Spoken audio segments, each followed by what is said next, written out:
ಏಡಿ ಹಿಡಿಯೋದಿಕ್ಕೆ ಹಳ್ಳದ ಕಡೆ ಹೋಗ್ತಾ ಇದೀವಿ.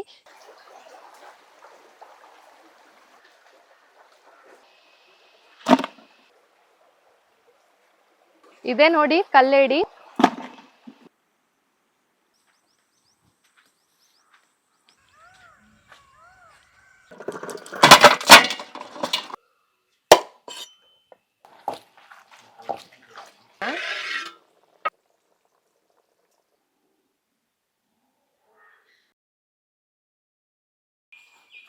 ಇವತ್ತು ರುಚಿಯಾಗಿರುವಂತಹ ಕಲ್ಲೇಡಿ ಸಾರನ್ನ ಮಾಡಿ ತೋರಿಸ್ಕೊಡ್ತಿದ್ದೀನಿ. ಈ ಏಡಿ ಮಳೆಗಾಲದಲ್ಲಿ ಸ್ಪೆಷಲ್ ಆಗಿ ಮಲೆನಾಡಲ್ಲಿ ಸಿಗುವಂತಹ ಕಲ್ಲೇಡಿ. ಎಷ್ಟು ಸಿಗುತ್ತೆ ಏನು ಅಂತ ನೋಡೋಣ ಬನ್ನಿ.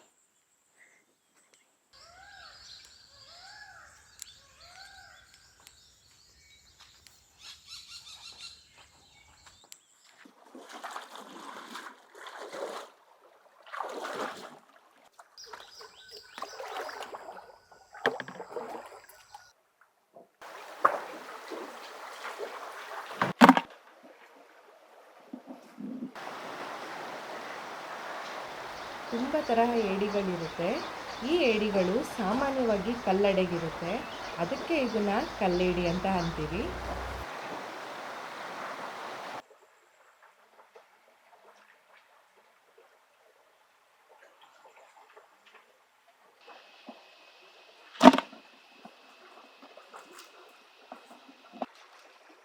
ಇದೆ ನೋಡಿ ಕಲ್ಲೇಡಿ, ಮಲೆನಾಡಿನ ಸ್ಪೆಷಲ್ ಕಲ್ಲೇಡಿ.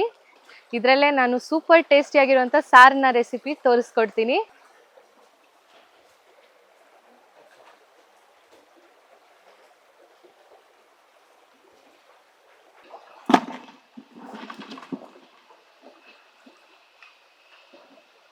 ಹಳ್ಳಕ್ಕೆ ಬಂದು ಹಿಡಿತಾ ಇದೀವಿ, ತುಂಬಾನೇ ಮಜಾ ಇದೆ. ಆಗ್ಲೇ ಒಂದ್ 2-3 ಸಿಕ್ಕಿದೆ, ಇನ್ನು ಎಷ್ಟು ಸಿಗುತ್ತೆ ಅಂತ ನೋಡೋಣ.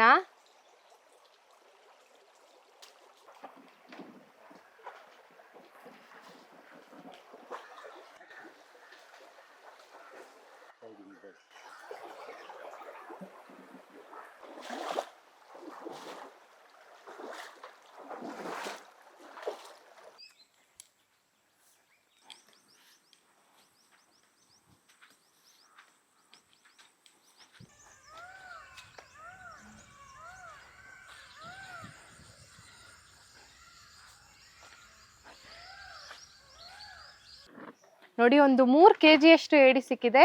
ಇದು ನೀಟಾಗಿ ಕಟ್ ಮಾಡಿ ಕ್ಲೀನ್ ಮಾಡಿ ಸಾರು ಮಾಡೋಣ.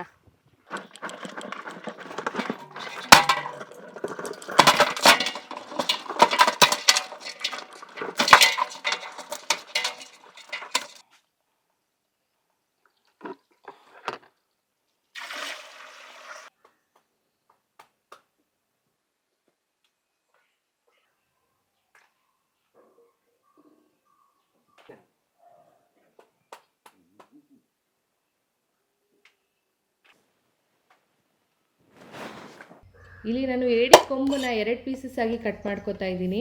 ಹೀಗೆ ಮಾಡ್ಕೊಳ್ಳೋದ್ರಿಂದ ಸಾರು ಬಹಳ ರುಚಿಯಾಗಿರುತ್ತೆ. ಹಾಗೆ ಪೀಸ್ ಒಳಗಡೆ ಎಲ್ಲ ಮಸಾಲೆ ಹೋಗ್ಬಿಟ್ಟು ತಿನ್ಬೇಕಾದ್ರೆ ತುಂಬಾ ರುಚಿಯಾಗಿರುತ್ತೆ.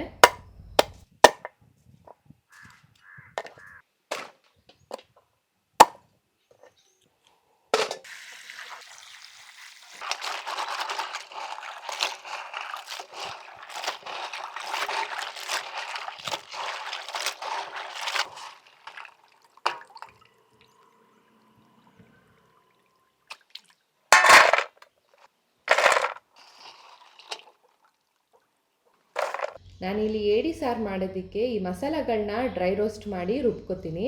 1/4 ಚಮಚದಷ್ಟು ಸಾಸಿವೆ, ಅರ್ಧ ಚಮಚದಷ್ಟು ಜೀರಿಗೆ, ಅರ್ಧ ಚಮಚದಷ್ಟು ಸೋಂಪು, ಚಕ್ಕೆ ಲವಂಗನ ಹುರಿಯೋದಕ್ಕೆ ಹಾಕೋತೀನಿ.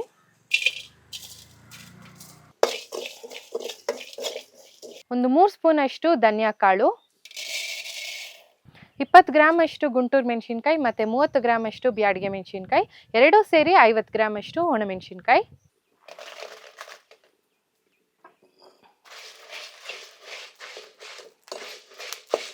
ಮೆಣಸಿನ್ಕಾಯಿ ಮತ್ತು ಧನಿಯಾ ಎಲ್ಲ ನೀಟಾಗಿ ಡ್ರೈ ರೋಸ್ಟ್ ಆಗಿದೆ, ಸೈಡ್ಗೆ ಎತ್ತಿಟ್ಕೊಂಡಿದ್ದೀನಿ.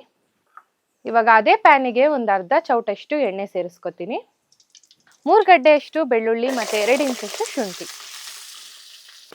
2 ಮೀಡಿಯಂ ಸೈಜಷ್ಟು ಈರುಳ್ಳಿ. ಶುಂಠಿ ಬೆಳ್ಳುಳ್ಳಿ ಮತ್ತು ಈರುಳ್ಳಿ ಎಲ್ಲ ಹಸಿ ವಾಸನೆ ಹೋಗೋವರೆಗೂ ಫ್ರೈ ಮಾಡ್ಕೋಬೇಕು.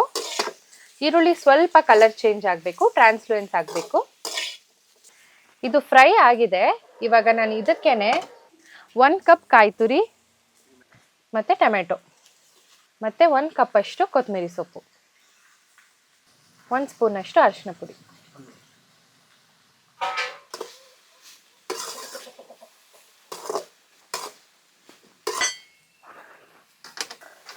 ಇವಾಗ ಇದನ್ನ ಫ್ರೈ ಮಾಡ್ಕೊಳ್ಳೋ ಅವಶ್ಯಕತೆ ಇಲ್ಲ, ಸುಮ್ಮನೆ ಬೆಚ್ಚಗಾಗೋವರೆಗೂ ಒಂದ್ಸಲ ಮಿಕ್ಸ್ ಮಾಡ್ಕೋತೀನಿ ಅಷ್ಟೇ.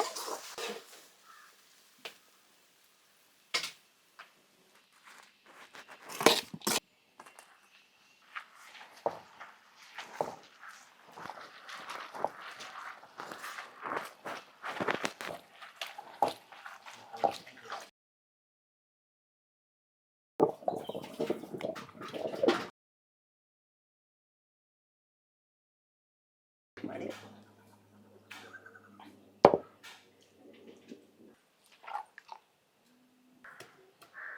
100 ಗ್ರಾಮ್ ಎಣ್ಣೆ, 1 ಸಣ್ಣದಾಗಿ ಹೆಚ್ಚಿರುವ ಈರುಳ್ಳಿ ಮತ್ತು ಅರ್ಧ ಕಪ್ ಕೊತ್ತಂಬರಿ ಸೊಪ್ಪು,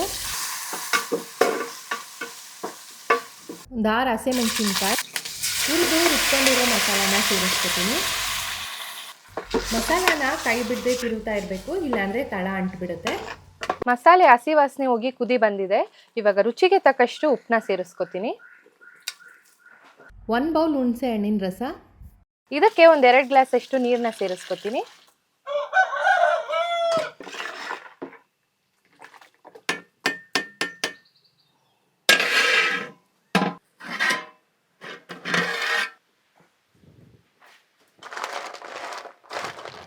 ಕ್ಲೀನ್ ಮಾಡಿ ಇಟ್ಕೊಂಡಿರುವ 3 kg ಅಷ್ಟು ಏಡಿ. ಇವಾಗ ಇದು ಒಂದು 15ರಿಂದ 20 ನಿಮಿಷ ಕಮ್ಮಿ ಉರಿಯಲ್ಲಿ ಬೇಯಬೇಕಾಗುತ್ತೆ. ಏಡಿಯಲ್ಲಿ ಹೈ ಪ್ರೋಟೀನ್ ಮತ್ತೆ ಕ್ಯಾಲ್ಶಿಯಂ ಇದೆ. ವಾರಕ್ಕೊಂದ್ಸಲ ಆರಾಮಾಗಿ ತಿನ್ಬೋದು. ಇದು ಲೋ ಫ್ಯಾಟೆಡ್ ಆಗೂ ಇರುತ್ತೆ. ಬಹಳಷ್ಟು ಹೆಲ್ತ್ ಬೆನಿಫಿಟ್ಸ್ ಇದೆ. ಇನ್ನೊಂದು 15ರಿಂದ 20 ನಿಮಿಷ ಹಾಗೆ ಲೋ ಫ್ಲೇಮಲ್ಲೇ ಬೇಯಲಿ.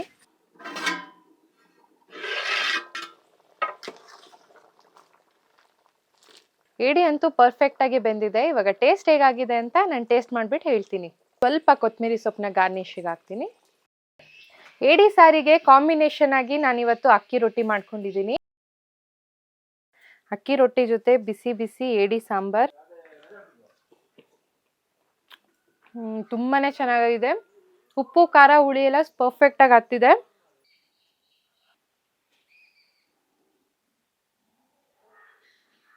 ಮಲ್ನಾಡಿನ ಸ್ಪೆಷಲ್ ಕಲ್ಲೇಡಿ ಸಾರು ಹೇಗೆ ಮಾಡೋದು ಅಂತ ನೋಡಿದ್ರಲ್ಲ. ಈ ರೆಸಿಪಿ ನಿಮಗೆ ಇಷ್ಟ ಆಗಿದ್ರೆ ಲೈಕ್, ಶೇರ್, ಕಮೆಂಟ್ ಮಾಡಿ. ಇನ್ನೂ ಚಾನೆಲ್ನ ಸಬ್ಸ್ಕ್ರೈಬ್ ಮಾಡಿಲ್ಲ ಅಂದರೆ ಈಗಲೇ ಮಾಡ್ಕೊಳ್ಳಿ. ನಿಮ್ಮ ಬೆಂಬಲವೇ ನಮ್ಮ ಮನೆಗೆ ಸವಿರುಚಿ. Thank you for watching.